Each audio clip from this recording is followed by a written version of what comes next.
이틀 전에 영국 런던 지하철에서 이 폭탄 테러가 일어나 30여 명이 부상을 당하는 그런 사고가 있었습니다.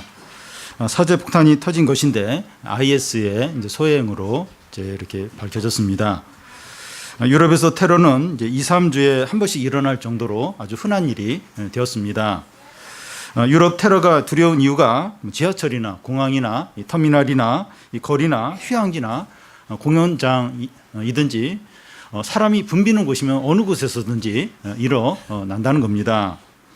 이 테러의 종류도 폭탄 테러뿐만 아니라 총이나 칼이나 차량 등 다양한 곳으로 테러가 일어납니다. 그래서 지하철을 타거나 공항을 가거나 거리를 걷거나 휴양지를 가서도 어디서 차량이 돌진할지 또 폭탄이 터질지 칼부림이 일어날지 총알이 날아올지 이제 두려운 겁니다. 우리 교회 한 청년도 스페인에 다녀왔는데 얼마 전에 그 차량 돌진 테러가 일어난 그 휴양 도시를 전날 이제 갔다 이제 왔었습니다.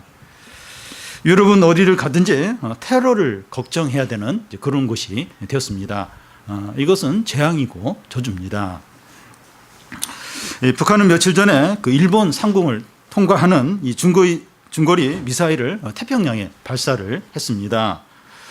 미사일 발사는 여러 번 했었고 최근에는 또 이제 강도가 아주 제일 센 핵실험도 했습니다.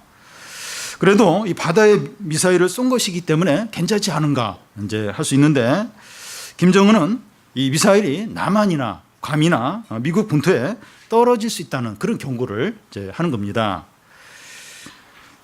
물론 이 북한이 남한이든 괌이든 그 미국 본토에 미사일을 쏘면 자기들도 미사일을 맞을 각오를 해야 되기 때문에 함부로 그렇게 쏘지는 이제 못합니다. 그렇지만 이 불가능한 것도 아닙니다. 우리는 북한의 핵실험이나 미사일 발사가 이제 익숙해져서 핵실험했다, 미사일 발사했다. 그래도 별로 느낌이 이제 안 드는데 미국이나 외국에서는 이런 소식을 들으면서 한국에 이제 전쟁이 일어나는 건 아닌가 그런 걱정을 이제 많이 합니다. 그래서 이 외국 투자자들의 투자가 줄어들고 있고 관광객도 줄어들고 있고 또 외국에 사는 우리 이민간 우리 한국의 이런 가족들이 한국에 있는 지금 살고 있는 가족들에게 빨리 나오라고 이렇게 그런 연락도 이제 하고 있습니다. 한반도의 이런 상황은 재앙이고 저주 수준이라고 할 수 있습니다. 우리는 지난 몇 주에 걸쳐서 이스라엘 앞에 있는 축복과 저주의 말씀을 살펴보고 있습니다.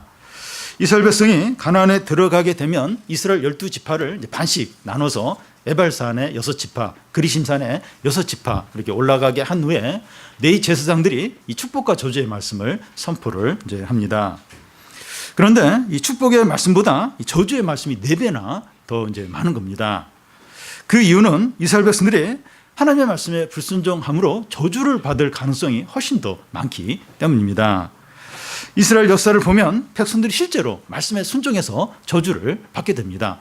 우리도 그러기가 더 쉽다는 겁니다.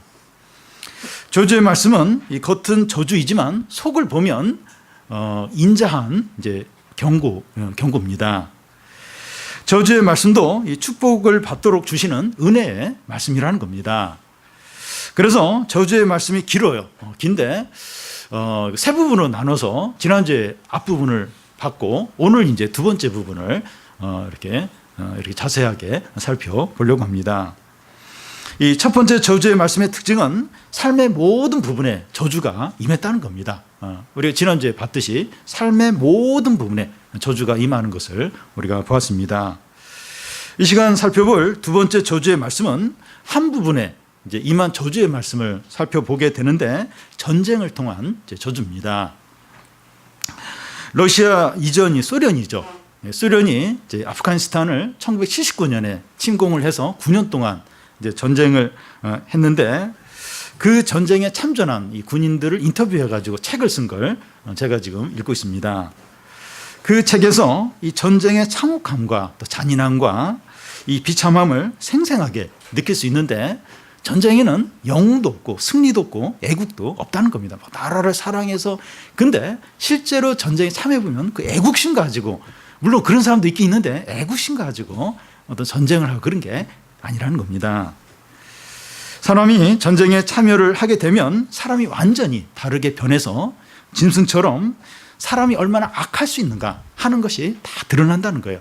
그러니까 상대 그 적에 대해서뿐만 아니라 같은 동료들 안에서도 뭐 전우에 이런 것보다도 아주 악한 그게 이제 상대 적에게도 나타나고 같은 이제 아군이죠. 같은 그 군인들 사이에서도 아주 그 못된 악한 그게 다 이제 나온다는 겁니다.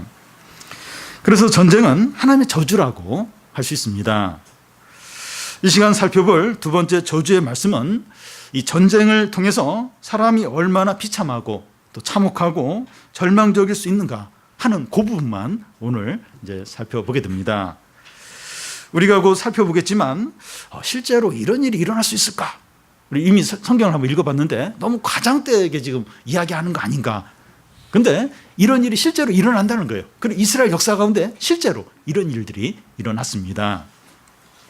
먼저 하나님께서 이제 한 민족을 일으켜서 이스라엘을 치겠다 이렇게 하십니다. 이 민족의 특징이 뭔가 이렇게 나와 있는데 49절과 50절을 보면 곧 여호와께서 멀리 땅끝에서 한 민족이 독수리 날아오는 것 같이 너를 치러 오게 하시리니 이는 내가 그 언어를 알지 못하는 민족이요 그 용모가 흉악한 민족이라 노인을 보살피지 아니하며 유아를 불쌍히 여기지 아니하며. 이 민족이 사는 곳은 이제 땅끝이기 때문에 이 민족에 대한 정보가 없는 거예요. 그래서 이 민족이 어떤 민족인가 잘 모르고 또 이 민족은 흉악한 그 용모가 아주 흉악하다고 하고 노인이나 유아를 불쌍히 여기지 않는다는 아주 잔인하게 대한다는 겁니다. 이 언어를 알지 못하는 민족이라고 이제 하니까 의사소통이 안 되는 거예요. 그래서 뭐 사정을 할 수도 없고 타협을 할 수도 없는 거예요. 그냥 무조건 당할 수밖에 이제 없다는 겁니다. 이 민족이 이 땅끝에서 이제 온다고 하니까 오는데 시간이 멀리 그러니까 뭐니까 시간이 많이 걸리겠지. 그럼 도망갈 수 있겠다, 피할 수 있겠다. 이제 그런 생각을 할 수가 있는데 독수리가 지만다. 아주 신속하게 피하지 못하게. 그래서 이 민족이 아주 흉악한 민족이 오게 되는데 아무도 못 피한다는 당할 수밖에 없다는 겁니다. 이 민족이 이제 어떤 민족인가 하면 그 이스라엘 백성들에게는 이 바벨론을 이제 가리킵니다. 근데 세계 역사적으로 보면 로마 군대나 칭기스칸 이런 나라들도 여기에 포함이 될 수 있습니다. 이 칭기스칸 같은 경우 얼마나 빠른지 말로 그냥 하루에 그냥 200km를 이제 달려버린 거예요. 말을 두세 마리를 같이 끌고 가는 거예요. 그래서 말이 지치면 갈아타고 그래서 하루에 그냥 200km를 달려서 그냥 하루아침에 그냥 한 성을 그냥 삼켜버리는 겁니다. 그러니까 바벨론도 그렇고 로마 군대도 그렇고 이 칭기스칸도 그렇고 그냥 굉장히 흉악한 말이 안 통하는 이제 그런 이제 정복 국가들입니다. 이 민족에 쳐들어와서 어떻게 합니까? 51절, 52절을 보면 우리 한 절씩 교대로 읽겠습니다. 내 가축의 새끼와 내 토지의 소산을 먹어 마침내 너를 멸망시키며 또 곡식이나 포도주나 기름이나 소의 새끼나 양의 새끼를 너를 위하여 남기지 아니하고 마침내 너를 멸절시키리라.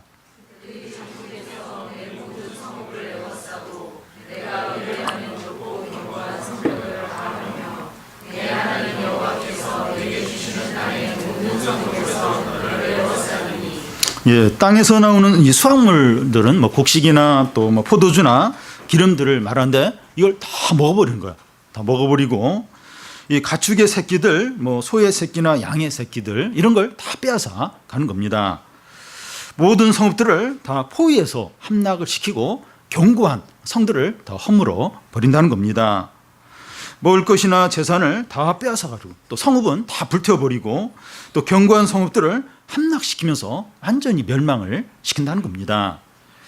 자기 재산을 다 빼앗기고 집이 불에 타버리고 포로로 끌려가는 건 저주죠. 하나님의 저주입니다. 그런데 이 견고한 성이 함락되지 않고 버티는 거예요. 함락이 안 되고 버티는 거예요. 그러면 그 성 안에 어떤 저주가 임한다고 합니까? 53절을 보면 내가 적군에 에워싸이고 맹렬한 공격을 받아 곤란을 당함으로 내 하나님 여호와께서 내게 주신 자녀 곧 내 몸의 소생의 살을 먹을 것이라. 침략자들이 이스라엘 백성들에게 와가지고 이제 그 성을 에워싸면서 시간이 많이 지나면 성 안에 이제 먹을 게 다 이제 떨어지게 되죠. 그러면 부모가 자녀의 살을 먹게 된다는 겁니다. 이런 일이 어떻게 일어날 수 있는가? 이런 일이 어떤 식으로 일어나는가? 이게 54절부터 57절까지 구체적으로 이제 나와 있습니다. 이 54절에 보면 너희 중에 온유하고 연약한 남자까지도 그의 형제와 그의 품의 아내와 그의 남은 자녀를 미운 눈으로 바라본다는 겁니다. 여기서 이 미운 눈으로 이제 바라보는 게 어떤 건가 하는 건데, 이 도끼 서린 눈으로 불아리면서 보는 것을 말합니다. 눈에 도끼가 가득한, 그래서 막 부릅뜨고서 이제 보는 것을 이제 말합니다. 왜 도끼 서린 눈으로 부부 사이에서, 부모와 자녀 사이에서, 가족끼리 왜 이렇게 도끼 서린 눈으로 이렇게 바라봅니까? 이 먹을 것이 너무 없으니까 서로 경쟁자인 거예요. 서로 원수가 된 겁니다.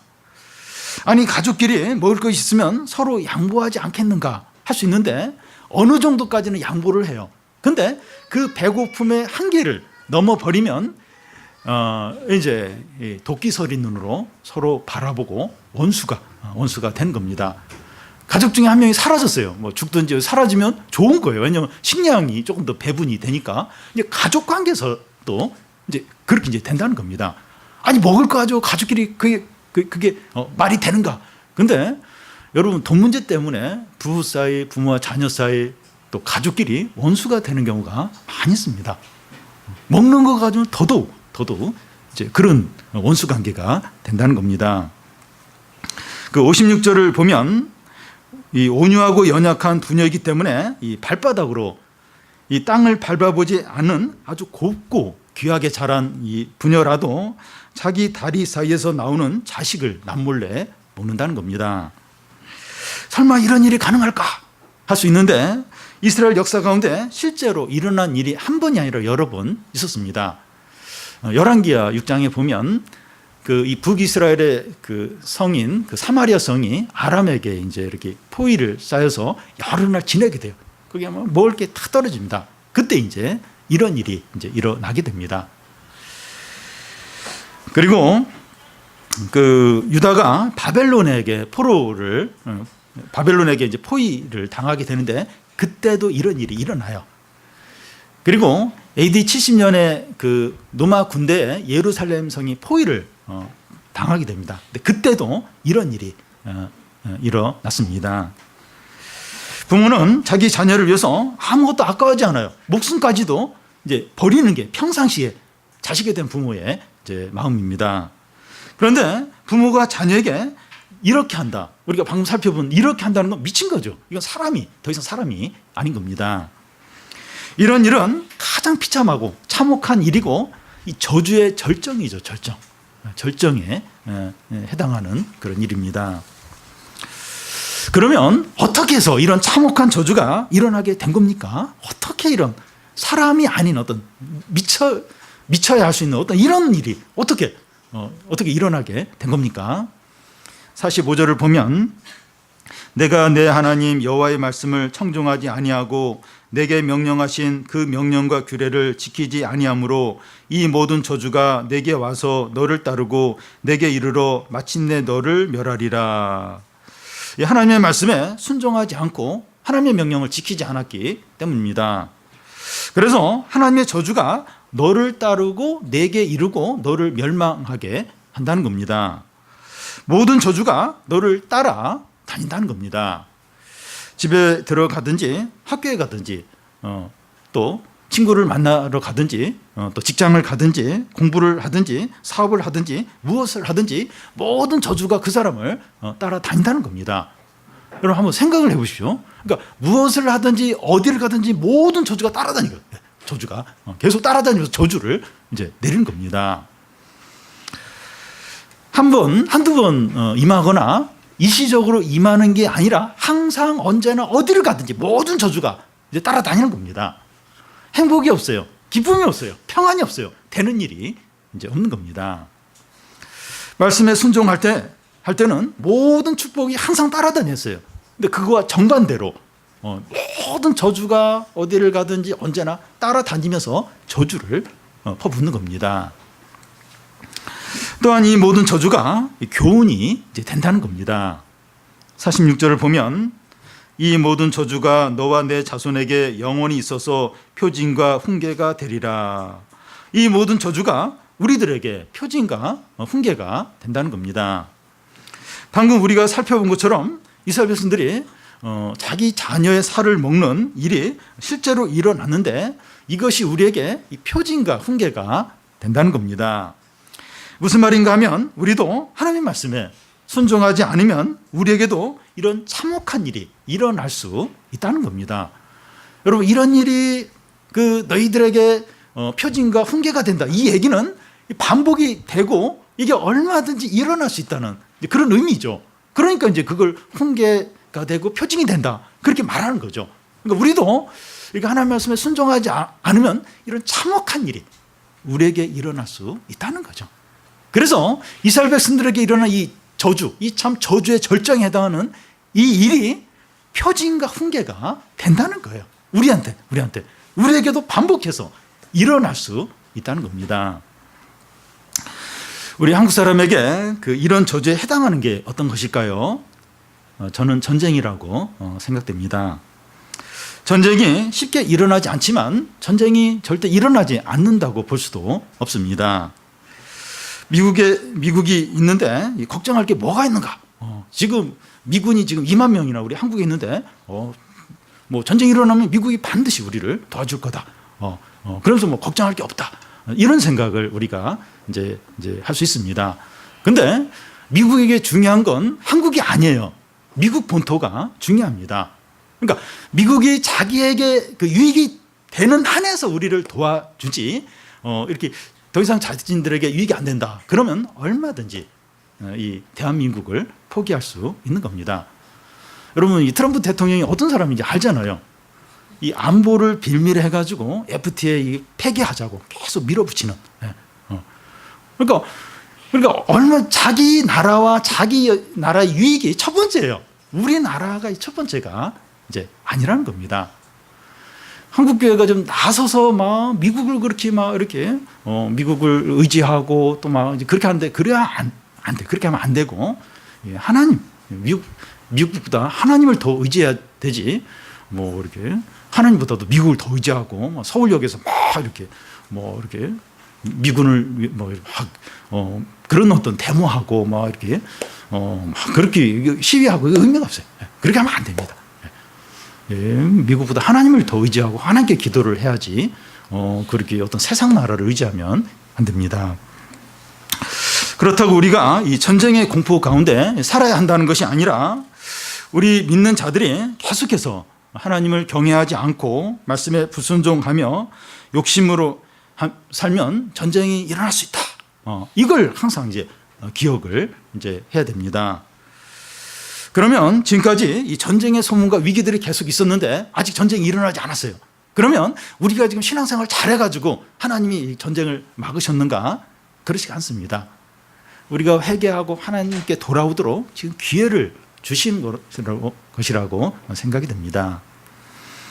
우리는 이 전쟁이 일어나지 않도록 기도할 뿐만 아니라 우리 믿는 사람들이 회개하고 하나님께 돌아오고 거룩한 부흥이 임하도록 간절히 기도를 해야 됩니다. 소돔과 고모라가 의인 10명이 없어서 멸망을 했는데 우리 자신이 믿음의 사람이 되고 죄를 버리고 말씀에 순종해서 사는 겁니다. 그러면 하나님이 우리를 보시고 이 땅에 전쟁을 막아주시고 평화를 주시고 거룩한 부흥을 주실 겁니다.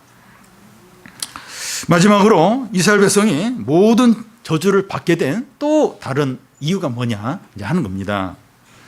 47절을 보면 내가 모든 것이 풍족하여도 기쁨과 즐거운 마음으로 내 하나님 여호와를 섬기지 아니함으로 말미암아. 하나님께서 이스라엘 백성들을 풍족하게 채워주셨는데 그들은 기쁨과 즐거운 마음으로 하나님을 섬기지 않은 겁니다. 가나안에 들어간 이스라엘 백성들이 곡식과 포도주와 기름을 풍성하게 누렸어요. 하나님이 다 이제 이 복을 주신 거죠. 그런데 그들은 바알에게 나가서 감사를 하는 거예요. 바알을 섬기는 바알을. 바알 신이 우리에게 이런 풍족을 주셨다. 가난한 사람들은 이 바알 신을 섬기는데 바알은 이제 다산과 풍년을 약속하는 그런 신입니다. 이스라엘 백성들이 가나안에 들어가서 막 기름과 포도주와 많은 수확물을 막 얻게 되었을 때 바알에게 가서 감사를 드리고 바알의 제사에 참여를 하고 또 그 수확물들을 바알에게 이제 바치는 겁니다. 이 바알이 다 이제 줬다는 겁니다. 이건 마치 이 남편이 고생해서 돈을 벌어 이제 다 주면 그 아내가 그 다른 사귀는 남자에게 그 돈 갖다 주고 그 남자 용돈 주고 이런 것과 같다는 겁니다. 이건 결코 작은 죄가 아닙니다. 근데 이스라엘 백성들이 하나님께 그렇게 하는 거예요. 하나님이 그 많은 수확물들, 풍성함들 주셨는데 그걸 바알에게 감사하고 또 그 재물들을 이제 바알에게 이렇게 갖다 주면서 그렇게 한 건 결코 작은 죄가 아니라는 겁니다. 그래서 하나님께서 그들에게 어떻게 하십니까? 이스라엘 백성들에게 어떻게 합니까? 48절을 보면 내가 줄이고 목마르고 헐벗고 모든 것이 부족한 중에서 여호와께서 보내사 너를 치게 하실 적군을 섬기게 될 것이니 그가 철 멍에를 내 멍에 메워 마침내 너를 멸할 것이라. 하나님께서 이스라엘 백성들에게 주셨던 모든 풍족한 것을 다 빼앗아서 줄이고 목마르고 헐벗게 하신다는 겁니다. 그렇게 부족한 중에 궁핍한 중에 하나님께서 너를 칠 적군을 보내서 그를 섬기게 하고 그들이 너의 목에 철 멍에를 씌워서 너를 멸망하게 할 거라는 겁니다. 여러분, 하나님께서 이스라엘 백성들에게 이렇게 하는 것이 부당하거나 불의합니까? 하나님이 가나안에 많은 풍족한 선물들 가나안 땅까지 줬는데 그걸 이제 그런 어떤 좋은 것들에 대해서 바알에게 이렇게 감사해야 하고 또 그 예물을 바알에게 드리고 그래서 하나님이 그렇게 싹 뺐었어요. 그리고 그들을 칠 이제 이렇게 적군을 보내서 이 목에 철 멍에를 메어서 멸망을 이제 시키는 겁니다. 이런 하나님이 불의합니까? 하나님이 부당합니까? 이렇게 하나님 잘못하시는 겁니까? 당연하죠. 어렵죠. 공평하게 아주 공의롭게 하시는 거죠. 이스라엘 백성이 율법을 지키기로 한 언약을 깨트렸기 때문에 언약대로 이렇게 저주를 하는 겁니다. 시내산에서 짐승의 피를 뿌리면서 모세가 그 십계명을 선포하면서 너희들 이거 다 지킬 거냐?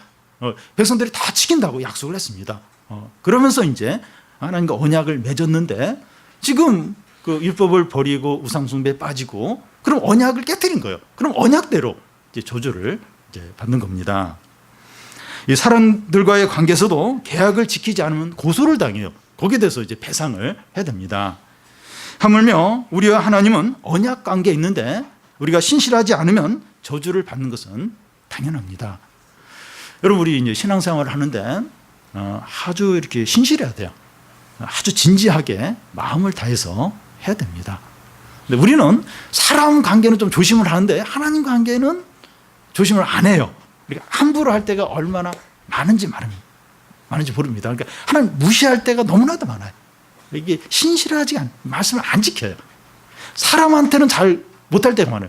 그러니까 그렇게 잘 못할 때가 많은데 하나님께는 함부로 할 때가 얼마나 많은지 모릅니다. 그러니까 사람한테 잘못하면 당장 막 이렇게 비난이 오기도 하고 뭘 물어야 되고 손해배상해야 되고 또 막 이렇게 어떤 당장의 어떤 손해가 오니까 사람과의 어떤 관계는 잘 약속은 지키려고 하는데 하나님과의 관계는 무시할 때가 많다는 겁니다. 근데 그렇지가 않아요. 진짜 하나님 관계를 잘해야 됩니다. 진지하게, 아주 진지하게 마음을 다해서 신앙생활을 해야 됩니다. 하나님이 살아계시다면, 하나님 진짜 살아계시다면, 하나님이 그 광대하시고 신실하시고 은혜가 풍성하시고 그런 하나님이시라면 신앙생활을 아주 진지하게 마음을 다해서 해야 됩니다. 그리고 하나님께서 우리를 풍족하게 하셨으면 우리는 기쁨과 즐거움으로 찬양을 해야 됩니다. 그렇게 해야 되죠.